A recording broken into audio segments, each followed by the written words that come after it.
Presiden Prabowo Subianto menyebut pemerintah bisa menghemat anggaran lebih dari 20 miliar dolar Amerika Serikat atau setara 327 triliun rupiah. Pernyataan itu disampaikan Presiden Prabowo dalam Forum World Government Summit 2025 di Dubai. Presiden Prabowo mengatakan penghematan anggaran sebesar 20 miliar dolar Amerika Serikat tersebut akan dialokasikan pemerintah untuk membiayai lebih dari 20 proyek strategis bernilai miliaran dolar yang akan mengubah Indonesia. Menurut Prabowo, penghematan anggaran sekitar 327 triliun rupiah itu diambil dari program-program tanpa strategi yang jelas.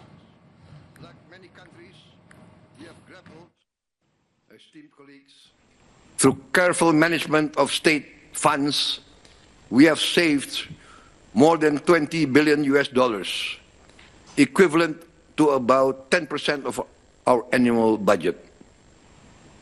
These savings that were allocated to projects and programs without a clear strategy will now be used to finance more than 20 multi-billion-dollar strategic projects that will transform the country. Menteri Keuangan Sri Mulyani memastikan tidak ada pemecatan pegawai honorer imbas dari efisiensi anggaran. Pihak istana juga memastikan layanan publik termasuk layanan di bidang pendidikan bukan termasuk dalam item yang diefisienkan.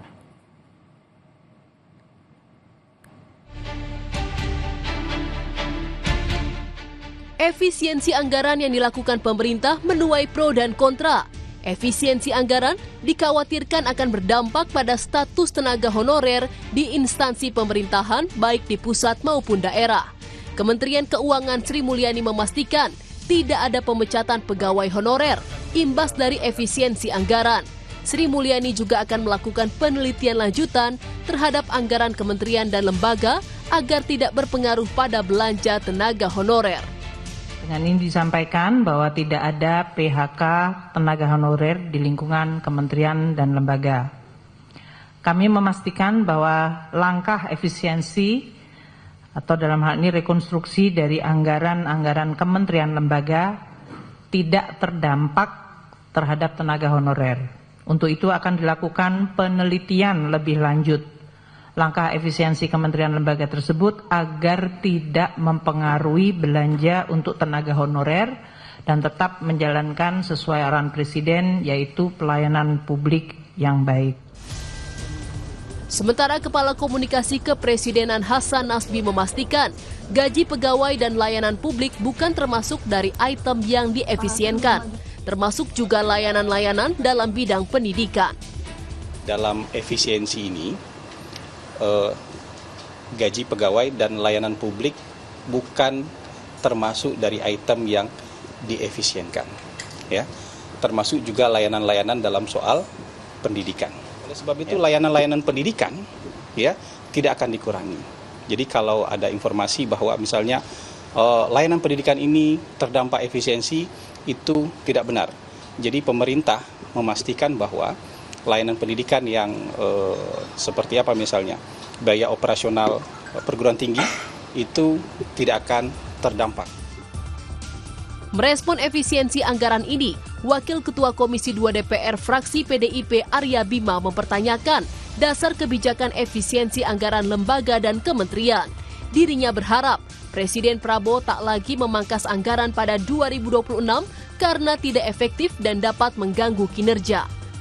Yang sampai hari ini saya belum paham tentunya adalah dasar daripada efisiensi ini. Apakah penerimaan negara yang tidak tercapai dalam pengertian penerimaan pajak, kemudian ada defisit anggaran yang 600 triliun untuk kita mencari pinjaman, ini yang tentunya perlu lebih transparan. Itu anggaran 2026 pola rubah-merubah APBN yang tentunya mengganggu kinerja itu tidak efektif buat penyerapan anggaran dan tentunya akan mengganggu di dalam proses substansi APBN, yaitu instrumen pertumbuhan ekonomi dan dalam rangka meningkatkan kesejahteraan. Sebelumnya, Presiden Prabowo Subianto menerbitkan Instruksi Presiden Nomor 1 Tahun 2025 tentang efisiensi belanja dalam pelaksanaan APBN dan APBD 2025. Kebijakan ini diharapkan mampu fokus pada alokasi anggaran untuk pelayanan publik dan tujuan utama untuk mensejahterakan masyarakat. Tim Liputan Kompas TV.